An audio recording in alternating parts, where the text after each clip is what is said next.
그리스도로부터 은혜와 평강이 함께 하시기를 축원합니다. 오늘은 다니엘서 6장 1절에서 10절 말씀을 봉독하겠습니다.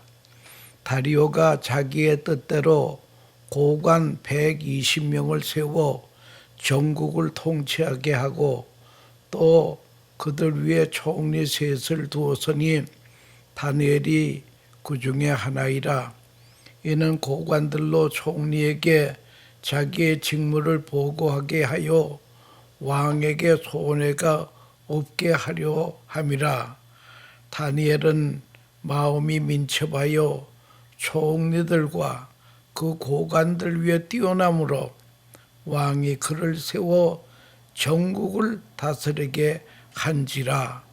이에 총리들과 고관들이 국사에 대하여 다니엘을 고발할 근거를 찾고자 하였으나 아무 근거 아무 허물도 찾지 못하였으니 이는 그가 충성되어 아무 그릇됨이 없고 아무 허물도 없음이었더라. 그들이 이르되 다니엘은 그 하나님의 율법에서 근거를 찾지 못하면 그를 고발할 수 없으리라 하고, 이에 총리들과 고관들이 모여 왕에게 나가서 그에게 말하되 다리오 왕이여 만세수를 하옵소서. 나라의 모든 총리와 지사와 총독과 법관과 관원이 의논하고 왕에게 한 법을 세우며 한 금령을 정하실 것을 구하나이다. 왕이여 그것은 곧 이제부터 30일 동안에 누구에게든 왕 외에 어떤 신에게 사람에게 무엇을 구하면 사자굴에 던져놓기로 한 것이니이다. 그런즉 왕이여 원하건대 금령을 세우시고 그 조서에 왕의 도장을 치고 메대와 바사에 고치지 아니하는 규례를 따라 그것을 다스리고 그것을 다시 고치지 못하게 하옵소서 하며, 이에 다리오 왕이 조서에 왕의 도장이 찍힌 금령을 내니라.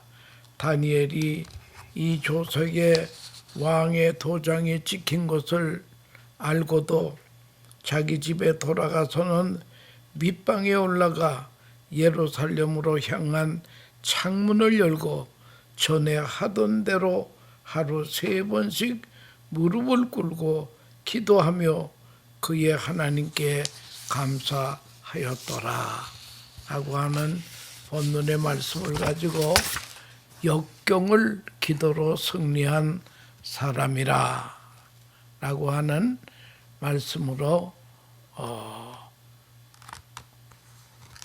말씀하겠습니다. 이 리더십 분야에서 최고의 권위자로 2,500만 부가 팔린 선거하는 사람들의 7가지 습관이라는 책의 저자인 스티븐 카비라고 하는 사람이 최근에 원칙 중심의 리더십, 프린시팔 센터드 리더십이라고 하는 책을 썼는데, 그 책에서 지도력에는 3가지 유형을 말하고 있습니다. 첫째가 강압적인 지도력입니다. 추종자로 하여금 두려워서 벌벌 떨면서 따라오게 하는 지도력입니다. 폭군이기도 하고 제왕 같은 지도력입니다. 밀어붙이는 일은 이제는 안 통합니다. 둘째는 어떤 혜택이나 이익을 믿기로 하는 일시적인 지도력을 말하는 것입니다. 소위 말하는 인텐시브 지도력입니다. 잘하면 상 주고 잘못하면 감봉합니다. 요즘 말한들과 당근과 채찍형의 지도력을 말하는 것입니다. 이렇게 되면 창의력은 고갈된다라고 하는 것입니다. 셋째는 원칙적인 목표를 세우고 다 함께 갑시다. 지도자를 믿고 지도자가 세운 목표를 다 따라가는 것입니다. 누가 뭐래도 스스로 선택하여 나아가는 원칙 중심의 지도력입니다. 그런데 지도자는 누가 뭐라고 해도 자기의 길을 갑니다. 누구의 눈치도 볼 것이 아닙니다. 같은 목표, 같은 방향으로 함께 가는 것입니다. 이것이 바로 진정한 의미의 지도력이라고 하는 것입니다. 오늘 본문에 나오는 다니엘은 성경적인 지도자 상이올시다.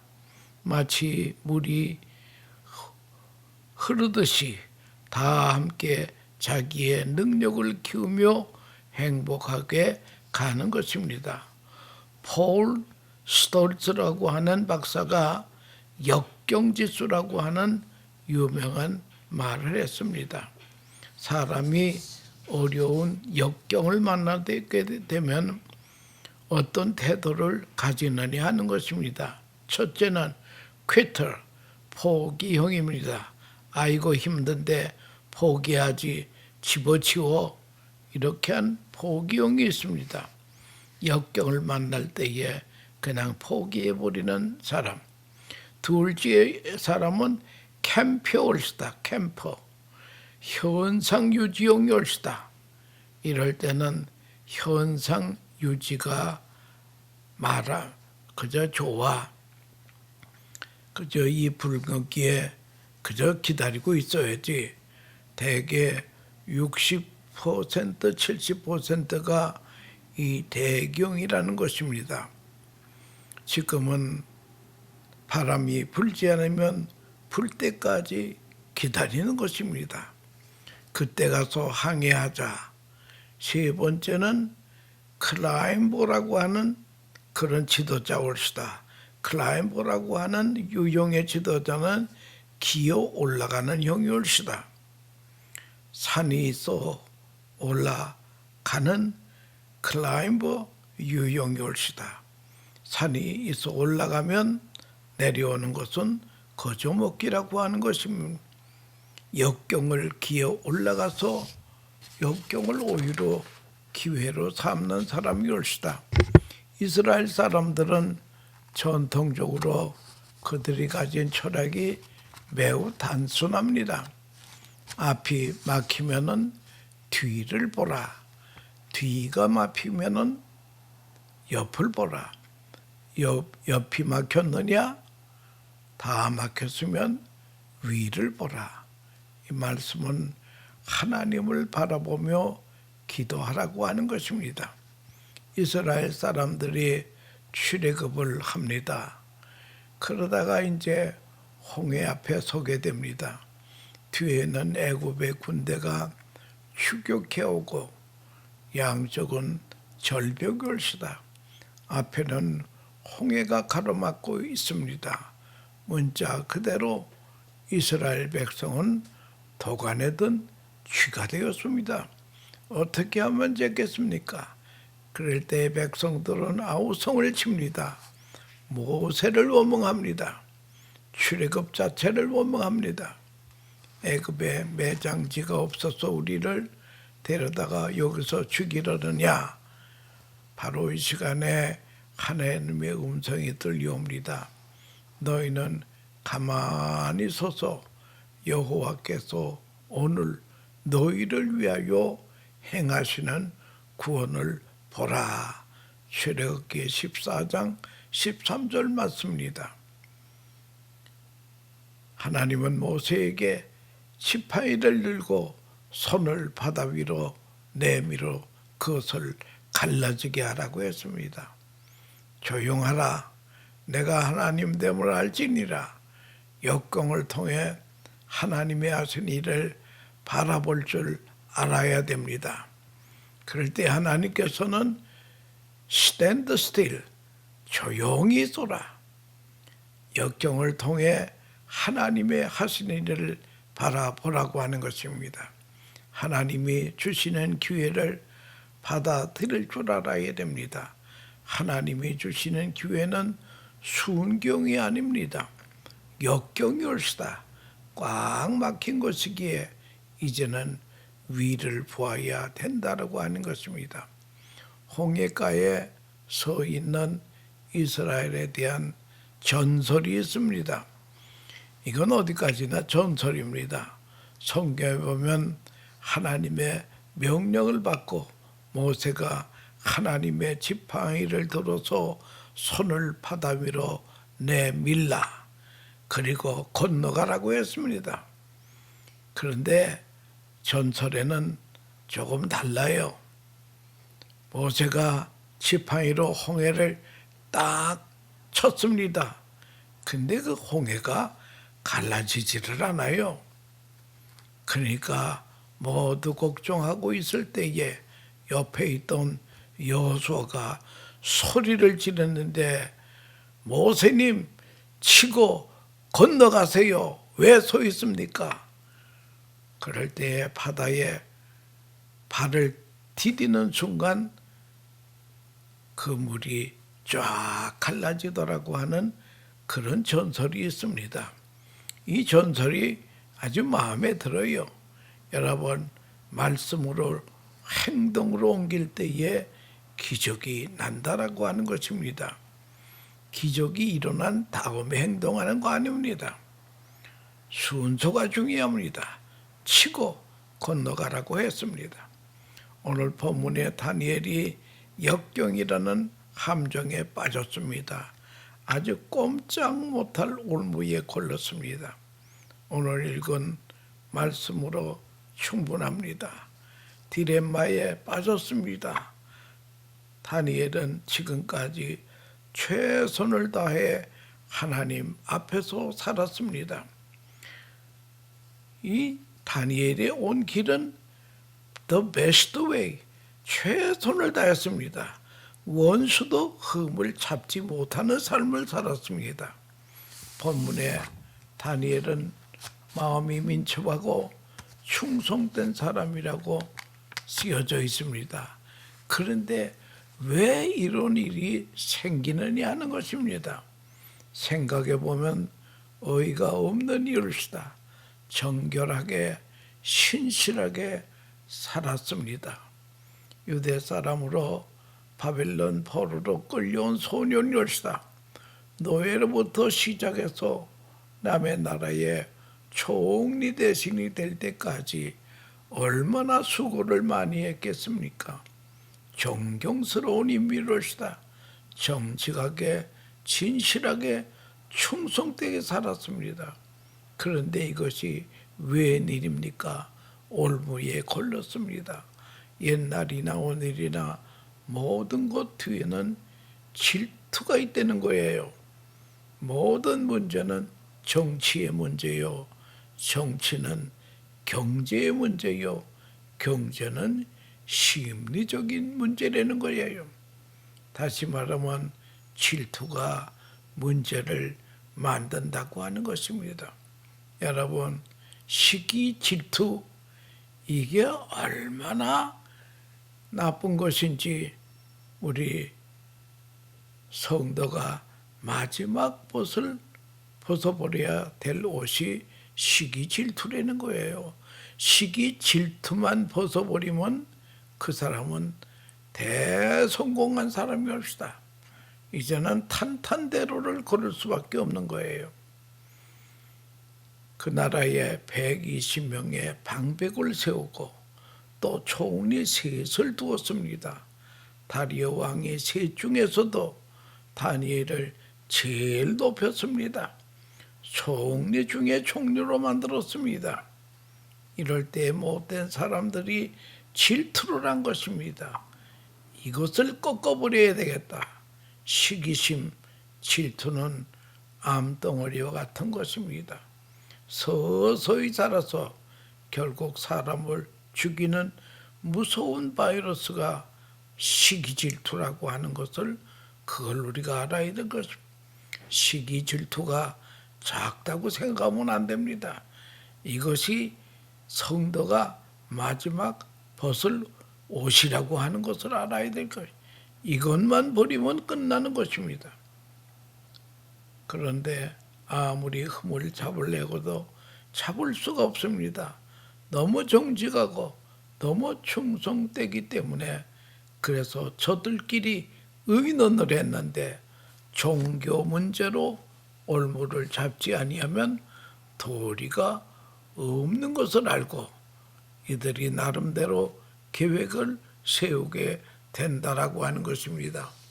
여기 6절, 7절에 보면 이에 총리들과 고관들이 모여 왕과 함께 나가서 그에게 말하되 다리오 왕이요 만수무강하옵소서. 나라의 모든 총리와 지사와 총독과 법관과 관원이 의논하고 왕에게 한 법을 세우며 한 금령을 정하실 것을 구하나이다. 왕이여 그것은 이제부터 30일 동안에 누구든지 왕 외에 어떤 신에게나 사람에게 무엇을 구하면 사자굴에 던져놓기로 한 것입니다. 이 말에 다니엘 왕은 그만 속았습니다. 멍청한 사람이 자기를 높아준다는 말에 기분이 좋아서 변경할 수 없는 의인을 찍어버리고 말았습니다. 그리고 공포했습니다. 이 법에 다니엘이 걸려들었던 것입니다. 그러나 여러분 아시는 대로 10절에 있는 말씀대로 다니엘은 조소의 왕의 도장이 찍힌 것을 알고도 자기 집에 돌아가서 윗방에 올라가 예루살렘으로 향한 창문을 열고 전에 하던 대로 하루 3번씩 무릎을 꿇고 기도하며 그 하나님께 감사하였더라 했습니다. 여러분, 다니엘은 어떤 행동을 했습니까? 그는 기도했습니다. 아무도 원망하지 않았습니다. 기도는 그리스도의 피로 구속받은 성도들이 해야 할 필수 과목이 올시다. 기도는 선택이 아니고 필수라는 거예요. 마치 숨을 쉬는 것은 선택이 아니라 필수인 것과 같은 것입니다. 다리오 왕께가 마에 가서 항의하지도 않았습니다. 원망하지도 않았습니다. 기도했습니다. 기도 외에는 역경을 뚫고 나갈 대안이 없다라고 하는 것입니다. 과거에 대선배 목사님이신 고 이기영 목사라고 하는 분이 아침 신문 배달을 한 신문을 들고 보니까 나라가 너무 어지러워요. 그래서 신문을 들고 교회 가서 강대상 앞에 무릎을 꿇고 하나님 어찌 이런 일이 있을 수 있습니까? 이 문제를 하나하나 짚어가면서 기도합니다. 하나님 이 문제를 해결해 주세요. 여러분 세상이 어렵다고 말하기 전에 하나님 앞에 나가 머리를 숙이세요. 기도 외에는 다른 길이 없다라고 하는 것입니다. 성명서 내고 대회를 모이고 데모를 해도 그건 다 성경적이 아닙니다. 다니엘의 방법은 하나님 앞에 나아가 기도했습니다. 여기 오늘 성경에 보니까 다니엘은 그 법령에 의인이 지킨 것을 알고도 전례대로 과거에 하던 대로 여러분 기도가 습관이 되어야 됩니다. 옛날 미국의 아브라함 링컨 대통령은 백악관에 기도실을 만들었다고 합니다. 종종 어려운 일이 있으면 기도실에 들어가 기도하곤 했습니다. 아무리 바쁜 일정이 있어도 기도 시간에 면회 사절이 옵니다. 강녀들이 줄을 서서 기다립니다. 다니엘은 어려운 시기에 전례대로 예루살렘 쪽 창문을 열고 하나님의 성전을 사모하면서 여전히 기도했습니다. 특히 공개적으로 기도했습니다. 일사의 각오로 기도했습니다. 기도함으로 오는 모든 책임을 질 각오로 기도했습니다. 그래서 끌려가서 사자굴 속에 던짐을 받게 됩니다. 그러나 기도하는 삶은 승리하고 기도하는 삶은 일을 능률 있게 한다고 하는 것입니다. 두 나무꾼이 산에 올라가서 나무를 하는데요. 한 나무꾼은 종일 쉬지도 않고 나무를 합니다.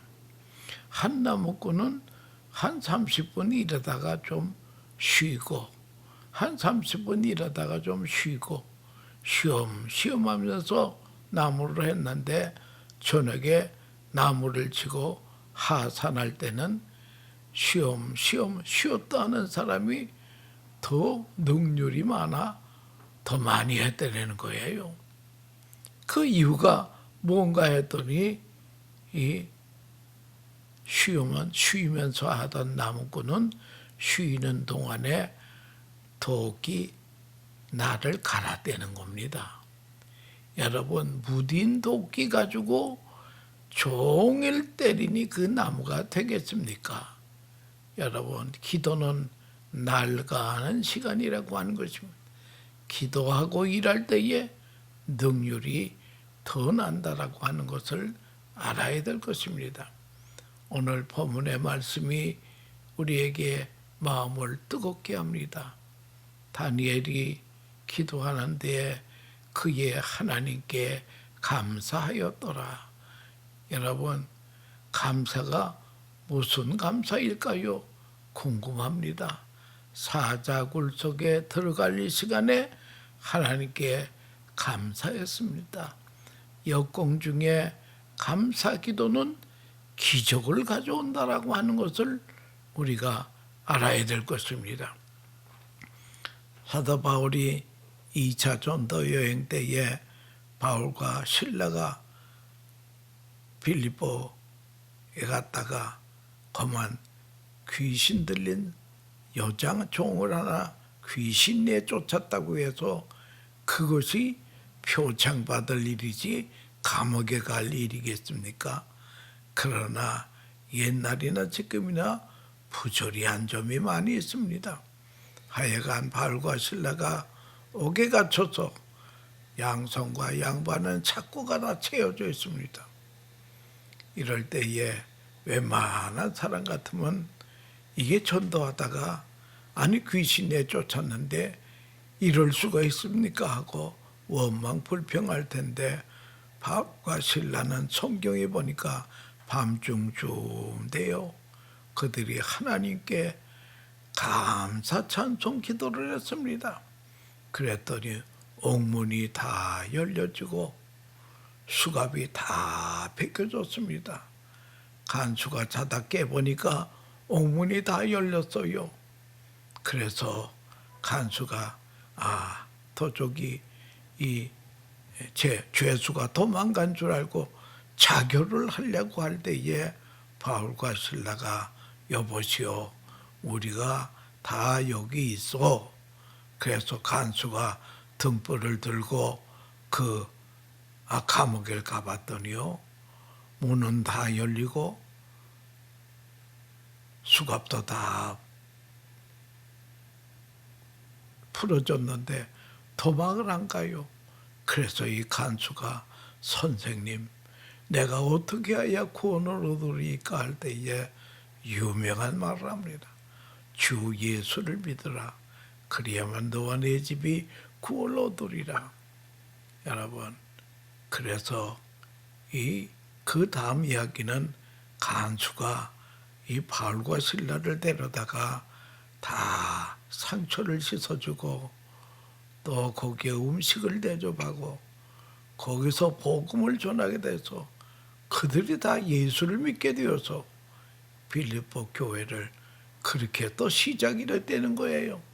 여러분, 역경일 때에 원망 불평 대신에 감사 찬송을 할 때에 기적이 일어난다라고 하는 것입니다.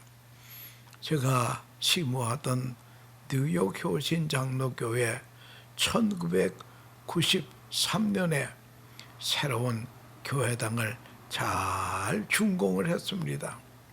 근데 그 3년 만에 가스 폭발로 완전히 건물이 교회당이 폭파가 되어서 그만 다 전소가 되었습니다.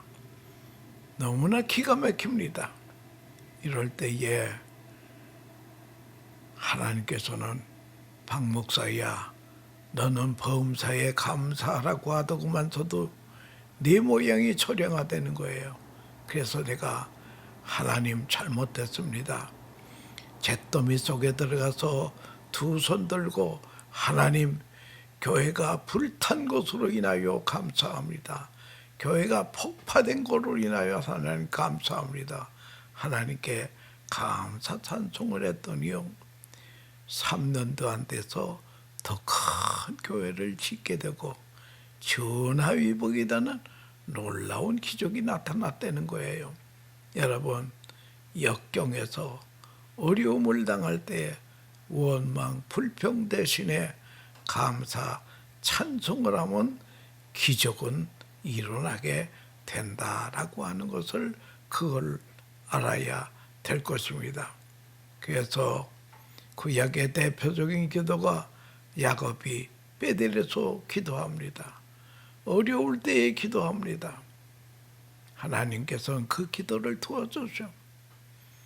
또 욥기 1장에 볼 것 같으면 욥은 하나님이 주신 10남매가 한꺼번에 죽었습니다. 그럴 때 재산도 다 날아갔습니다. 몸에 피부병까지 들었습니다. 비참해졌습니다. 그때 그는 하나님 앞에 기도합니다. 주신 자도 하나님이시요 거두신 자도 하나님이십니다. 하나님께 감사 전송합니다. 그는 현재는 너무나 괴롭지만 이미 주셨던 바를 생각하고 감사하고 과거에 받은 은혜를 감사했습니다. 소위 그 전천후 기도를 했습니다. 그 후에 욥기 마지막 장에 볼 것 같으면은 욥은 7배나 복을 받는 회복되는 역전승되는 놀라운 기적이 나타났다는 거예요. 여러분, 지금 다니엘은 무슨 기도를 했겠습니까? 그는 용기 있게 하나님 앞에 감사의 기도를 했습니다. 하나님의 영광을 받아주시옵소서. 10절에 다니엘이 이 조서의 의인이 찍힌 것을 알고도 자기 집에 돌아가서 그 방이 예루살렘으로 향하여 열린 창문에서 전에 행하던 대로 하루 3번씩 무릎을 꿇고 기도하며 감사했습니다. 이 3번은 기적의 수월시다, 약속의 수월시다, 완전 수월시다. 참으로 놀라운 기도를 했습니다. 다니엘은 비굴하지 아니했습니다. 포기하지 않았습니다. 하나님을 원망하지도 않았습니다. 다리양 왕의 멍청한 일도 탓하지 않았습니다. 오히려 기도하고 감사했습니다. 그래서 빌립보서 4장 6절 이하에다 보면 아무것도 염려하지 말고 모든 일에 기도와 간구로 너희의 구할 것을 감사함으로 하나님께 아뢰라.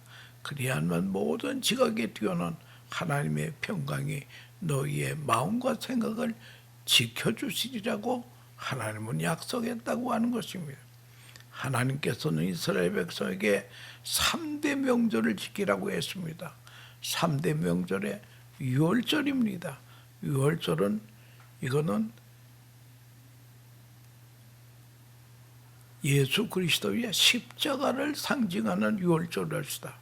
여러분, 유월절 주님의 십자가와 부활을 생각할 때에 우리는 죄에 죽고 의에 살고 그리스도와 연합한 자가 되니 얼마나 대단한 감사. 오순절의 감사는 무엇이고 오순절날 최고의 선물인 성령을 주었습니다. 오순절날 십계명을 주었습니다. 오순절에는 추수감사합니다. 오곡백과를 무르익게 해주신 오순절에 감사가 있습니다. 장막절에도 감사하라고 했습니다. 장막절은 뭡니까? 광야 40년 동안 낮에는 구름 기둥으로 밤에는 불 기둥으로 주님이 목자가 되어줘 우리를 인도해 주시고 마지막에 요단강 지나갈 때도 주님이 우리를 손잡고 건너게 해주시는 그러한 하나님의 은혜를 감사하라. 그래서 저도 아침 새벽 기도할 때는 유월절의 감사, 오순절의 감사, 장막절의 감사는 반드시 매일 하고 사는데 여러분 감사하십시다. 성경을 읽으면서도 감사하십시다. 다니엘 6장 19절에서 24절 말씀 보면 이튿날에 왕이 새벽에 일어나 급히 사자 굴로 가서 다니엘이 든 굴에 가까이 이르러서 슬피 소리를 질러 다니엘에게 묻되 살아계신 하나님의 종 다니엘아, 네가 항상 섬기는 네 하나님이 사자들에게서 능히 너를 구원하셨느냐 하니 다니엘이 왕에게 이르되 왕이여 원컨대 왕은 만수무강하옵소서. 나의 하나님이 이미 그의 천사를 보내어 사자들의 입을 봉하셨으므로 사자들이 나를 상해하지 못하여 싸우니 이는 나의 무지함이 그 앞에 명백함이오며 또 왕이요 나는 왕에게도 해를 끼치지 아니하였나이다 하니라. 왕이 심히 기뻐서 명하여 다니엘을 굴에서 올리라 하매 그들이 다니엘을 굴에서 올린즉 그의 몸이 조금도 상하지 아니하였으니 이는 그가 자기의 하나님을 믿었음이었더라. 왕이 말하여 다니엘을 참소하던 사람들을 끌어오게 하고 그들을 그들의 처자들과 함께 사자굴 속에 던져 놓게 하였더니 그들이 굴 바닥에 닿기도 전에 사자들이 그들을 움켜서 그 뼈까지 부숴뜨렸더라 하는 것이 성경의 오늘 말씀이라 하는 것을 알아야 됩니다. 다니엘이 사자 굴 속에서 걸어 나옵니다. 다니엘에게 천사를 보내서 사자 굴 속에서 다니엘을 구하시고 다니엘을 모아둔 자들은 그 가족까지 사자 굴 속에 들어가 죽게 하였습니다. 이것으로 하나님의 영광을 받으시고 위대한 역사를 이루시게 된 거라고 하는 것입니다. 위대한 역사는 역경을 통해 이루어지는 것입니다. 역경을 감수하고 기도하며 역경을 기어 올라가야 됩니다. 그럴 때 하나님의 능력이 나타납니다. 그야말로 역전의 기회가 온다라고 하는 것입니다. 오래전에 서울대학교 4년 동안을 평균 99.26으로 취등한 김동한 전도사라고 하는 사람이 다니엘 학습법이라고 하는 책을 썼습니다. 그 책에 볼 것 같으면은 기도하지 아니하면 밥 먹지 말라, 성경 읽지 아니하면 공부하지 말라, 이런 엄한 어머니의 교육 밑에서 자란 것밖에 없다는 거예요. 그는 그 책에서 크리스찬은 표 관리를 잘해야 돼요. 시간 관리를 잘해야 된다는 거예요. 건강 관리 잘해야 됩니다. 영성 관리 잘해야 된다는 것입니다.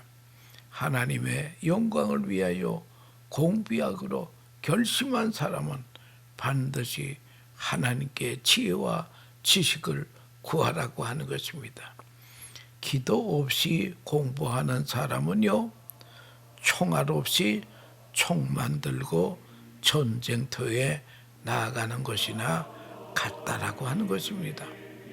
여러분, 오늘의 이 혼탁한 세대를 살면서 기도하고 감사하고 찬양하면서 문제를 풀어가는 역전의 주님의 용사들이 다 되시기를 축원합니다. 감사합니다.